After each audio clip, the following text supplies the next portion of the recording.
दोस्तों, अगर मैं आपसे सवाल करूं कि बीजेपी में चाणक्य कौन कहे जाते हैं और वो भी मुख्य तौर पर राजनीति में चाणक्य कौन कहे जाते हैं, तो मुझे लगता है इस सवाल का जवाब आप सीधे तौर पर कहेंगे कि गृह मंत्री अमित शाह। क्योंकि ये बात तो बखूबी सभी लोग जानते हैं कि कोई भी राज्य हो, सरकार तोड़ने और जोड़ने में बीजेपी से गृह मंत्री अमित शाह का एक बड़ा योगदान होता है। चाणक्य नीति के तहत वो ये निर्धारित कर लेते हैं कि आखिरकार किस राज्य में उनकी सरकार, जहां जनता के माध्यम से तो नहीं बनी है, लेकिन तोड़ मरोड़ के जरूर बन सकती है। इसलिए मैं ये सवाल उठा रही हूं क्योंकि अब एक कॉल आया है गृह मंत्री अमित शाह की ओर से। और कॉल किसे आया है?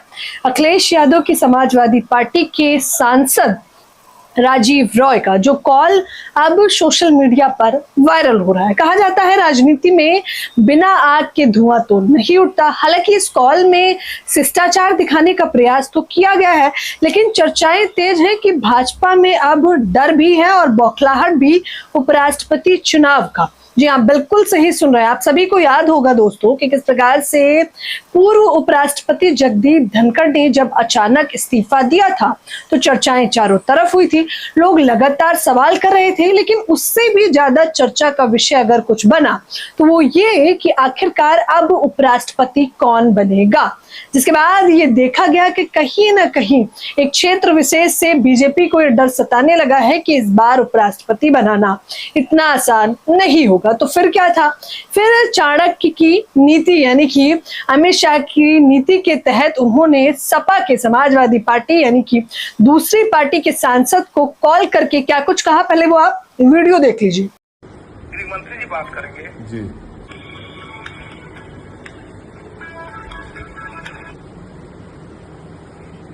राजीव जी, जन्मदिन की शुभकामनाएं। जी प्रणाम सर, प्रणाम सर। आशीर्वाद के हो गए सर, ऑफिशियली 56 साल का हो गया, उससे 53 साल का हुआ सर। चलिए, बहुत बहुत शुभकामनाएं। धन्यवाद सर, धन्यवाद सर। जल्दी आता हूँ। अब इस वीडियो के आने के बाद सपा सांसद राजीव रॉय ने क्या कुछ कहा वो हम आपको बताएंगे, लेकिन सबसे पहले इस वीडियो की चर्चा कर लेंगे। इस वीडियो में आप सीधे तौर पर सुन सकते हैं और देख भी सकते हैं कि किस प्रकार से स्पीकर पर फोन पकड़ा है सपा सांसद राजीव रॉय ने और वो हेलो करते हैं। दूसरी तरफ से आवाज आती है कि गृह मंत्री अमित शाह आपसे बात करना चाहते हैं। तो वो कहते हैं जी, उनका जन्मदिन का अवसर था। तो क्या होता है, गृह मंत्री अमित शाह बधाई देते हैं, इधर से धन्यवाद राजीव रॉय करते हैं उन्हें। लेकिन एक सवाल गृह मंत्री अमित शाह उनसे पूछते हैं कि आपकी उम्र कितनी हो गई, जिसका सीधा और सटीक और खिलखिलाते हुए सपा सांसद राजीव रॉय जवाब देते हैं। वो कहते हैं कि यूं तो 56 साल का हो गया हूं, लेकिन दस्तावेज में 53 साल का हूं, यानी कि बड़ी ही सादगी से ये जवाब दे देते हैं। अब आप सोचेंगे आखिरकार इस वीडियो में ऐसा क्या है, इस वीडियो की चर्चाएं इतनी क्यों हो रही है। तो बता दें कि ये वीडियो उपराष्ट्रपति चुनाव के ठीक पहले क्यों आया है और ये वीडियो गृह मंत्री अमित शाह जी की तरफ से एक सांसद को आया है। क्योंकि ये वीडियो की अटकलें इसलिए भी तेज लगाई जा रही हैं क्योंकि गृह मंत्री अमित शाह यूं ही किसी को कॉल तो करेंगे नहीं, कुछ ना कुछ अंदर खाने में खिचड़ी तो जरूर पक रही होगी।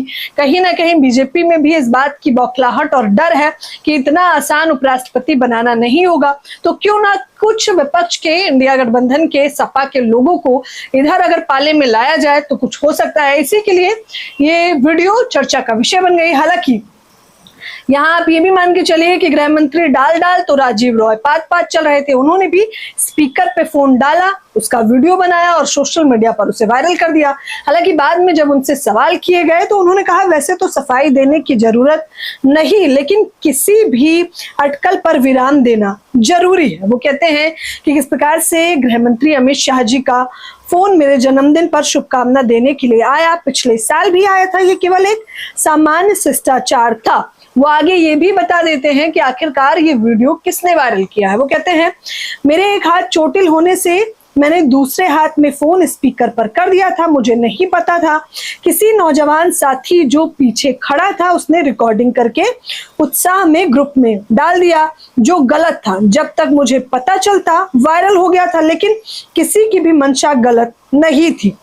ना इसके पीछे अन्य कारण है, कृपया इसे अनावश्यक रूप न दें। हालांकि सफाई तो दे दी गई है सपा के सांसद की तरफ से, लेकिन अभी भी चर्चाएं हो रही हैं कि आखिरकार गृह मंत्री अमित शाह ने यूं ही फोन तो नहीं किया होगा। मकसद क्या है, अब जवाब आने वाले समय में आपको खुद पता चल जाएगा। ये जवाब भविष्य के गर्त में है। लेकिन आप लोगों को क्या कुछ लगता है, ये जो अटकलें लगाई जा रही हैं कि उपराष्ट्रपति के लिए किया गया है या आने वाले 27 के चुनावों के लिए किया गया है या उत्तर प्रदेश में कुछ अलग माहौल बनाने के लिए किया गया है, क्या कुछ प्रतिक्रिया है आप हमें रिपब्लिक समाचार के कमेंट बॉक्स में जरूर दें।